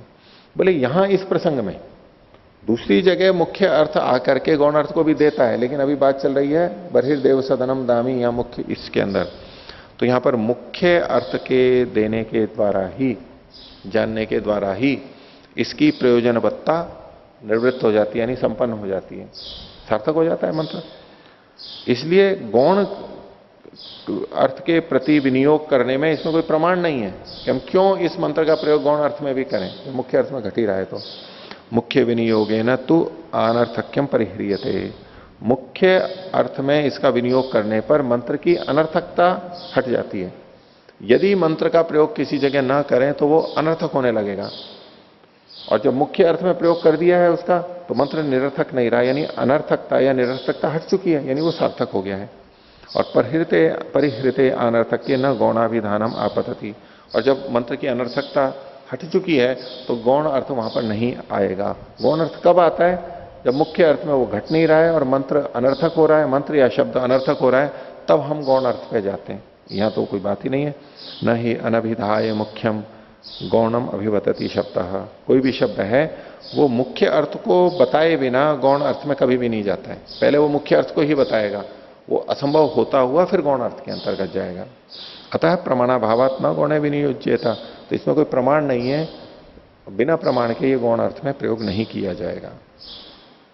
आगे अपिच गौण से प्रत्यायने सामर्थ्यात बहवो अभ्युपाया प्राप्नुवन्ति, बोले गौण का अर्थ अगर आप लें भी, अभी अभ्युपगम से बोल रहा है सिद्धांति कि गौण अर्थ अगर लिया भी जाए तो उसके जनाने में सामर्थ्य से, लिंग से की अपेक्षा बहवो अभ्युपाय प्राप्नुवन्ति, बहुत सारे अर्थ वहां पर प्राप्त होता है, बहुत सारे उपाय प्राप्त होते हैं, अकेला ही नहीं होता है, और भी अर्थ हो सकते हैं, और भी उपाय हो सकते हैं। सामर्थ्यम च शब्दैक देश इत्युक्तम अर्थात वा कल्पनैक देशत्वादिति, और ये जो सामर्थ्य है ये तो शब्द का एक देश है, यानी शब्द का ही अपना भाग है, उससे जुड़ा हुआ बात है, कल्पना के एक देश होने से। तत्र मंत्रे विनियोगो गौणम प्रति विनियुज्य माने उपायांतरम प्रति प्रमाणेन बिना प्रमाणेन बाध्यता। इसमें ऐसे संगति लीजिए, तत्र तो पहले आई जाएगा गौणम प्रति, गौण पे एक संख्या दीजिए, प्रति पे दो संख्या, गौणम प्रति नियोगतः मंत्रे विनियोज्य माने, यदि गौण के प्रति ही मंत्र नियोगता निश्चित रूप से प्रयोग किया जाने लगेगा, मुख्य में नहीं किया जाएगा, ऐसे में तो उपायांतरम बिना उपायांतरम, उपाय जो है भिन्न जो उपाय है वह है, यानी यहां पर सामर्थ्य को इन्होंने उपायांतर लिया है, वो बिना प्रमाणे न बाध्यता, बिना प्रमाण के बाधित नहीं किया जा सकता है। उपायांतरम को बाध्यता के साथ में जोड़िए, उपायांतरम बिना यूं मत जोड़िए, उपायांतरम बिना प्रमाणे ना, बिना प्रमाणे को साथ में लेना है, बिना को उपायांतर के साथ में नहीं जोड़ना है।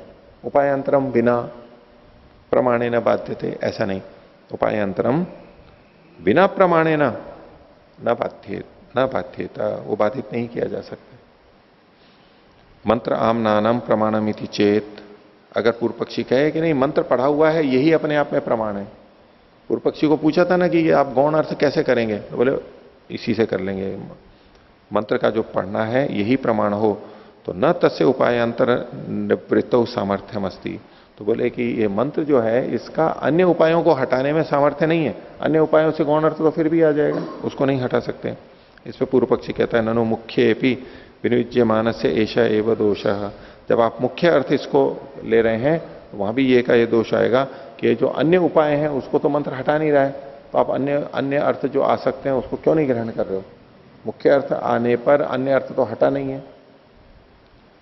सिद्धांत कह रहे ना उच्यते यदि मुख्य भी न विनियुज्येत नैव प्रधान से उपकुर्यात, अगर ये इस कारण से मुख्य में भी अगर ना घटे शब्द मंत्र, तब तो ये प्रधान का उपकार ही नहीं कर सकता है, यानी दर्शपूर्णमास का उपकार ही नहीं कर सकता, फिर तो व्यर्थ हो जाएगा वो पूरा का पूरा। तत्र च अस्य उत्पत्तिर अनर्थिका एव स्यात्, ये मंत्र की उत्पत्ति ही, मंत्र का दिया जाना, मंत्र का निर्माण ही, मंत्र का होना ही व्यर्थ होने लगेगा, इसलिए प्रधान तो अर्थ हमें लेना ही होगा।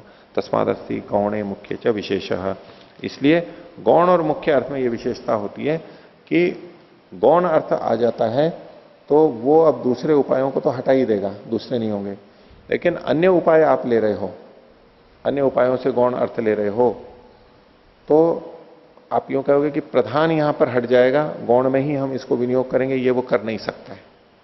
और प्रथम मुख्य अर्थ को लेंगे और वो सामर्थ्य से यानी लिंग से इसी अर्थ को लेंगे। आज का पाठ इतना ही रखते हैं। प्रणव ध्वनि।